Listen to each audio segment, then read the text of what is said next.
في بيتك ولقيت حرامي داخل لك وانت الحقيقه معاك مسدس، انت مرخص مسدس؟ لا ما معيش. لا شخصيتك لا يمكن. انا شاكك ان عندكم سكينه في البيت. لا هي واحده وتلمه. تطلق النار على راسه ولا على رجله، ولا تقول له يلا اخرج بره بعيد، اذهب الى حال سبيلك؟ قعدت فكرت في الموضوع ده كتير قوي. لقيت نفسي وصلت لحاجه لطيفه. لو شفت حرامي هجم عليا او تعرضت له هستأذنه واقول له ممكن اتصور معاك. لاني تخيلت ان هي ممكن تحصل معايا، فبقيت انا عايز اطلب ان انا اتصور معاه. لانه لما تيجي تتامل يعني طب ما هو الحرامي ده بني ادم يعني. اكتشفت انه دايما تصدير طاقه ايجابيه او حاله حب او كلمه حلوه فجاه بتهبط كل الطاقه السلبيه والهجوميه في البني ادم اللي قدامك. قريت كتاب السر ولا ايه؟ لا. طيب. طب احكي لك على موقف والله حصل مع احمد مكي، حاجه غريبه جدا.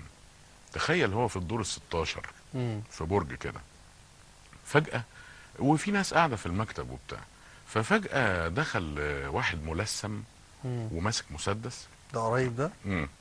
عليهم وهم قاعدين، وهددهم ورفعهم وكله يطلع اللي معاه ومش عارف ايه. فهو كان صوته زي صوت واحد صاحبهم، فاللي قاعد بيلعب على النت، اللي قاعد بيعمل بلاي ستيشن، اللي قاعد بيتكلم، فيا عم بطل الرخامه دي بقى وبطل هزار بقى وبتاع، كله يطلع اللي معاه.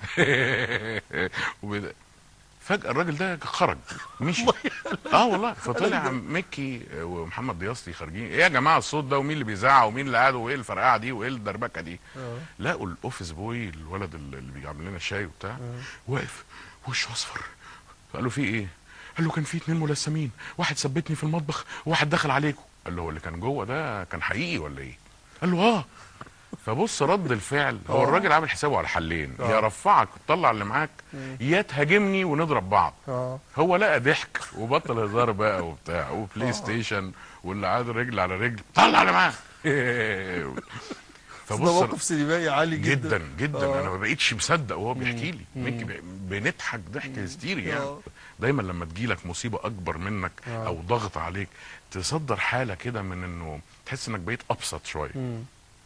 لما تلاقي حد كسر عليك او انت عايز تعدي وحد، فكنا دايما نقف، فاكر الايام دي نقف نعدي بعض.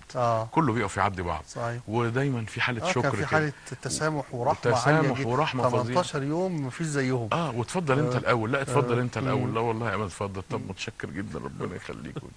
تصدير حاله الحب لبعضينا بتمتص غضبنا. صحيح. غير فكره العند اللي هو البوز بيز ده، واد في استراليا صاحبنا سماها البوز بيز، اساس انك تخش ببوزك، ده داخل ده داخل، فبتقلب بعند.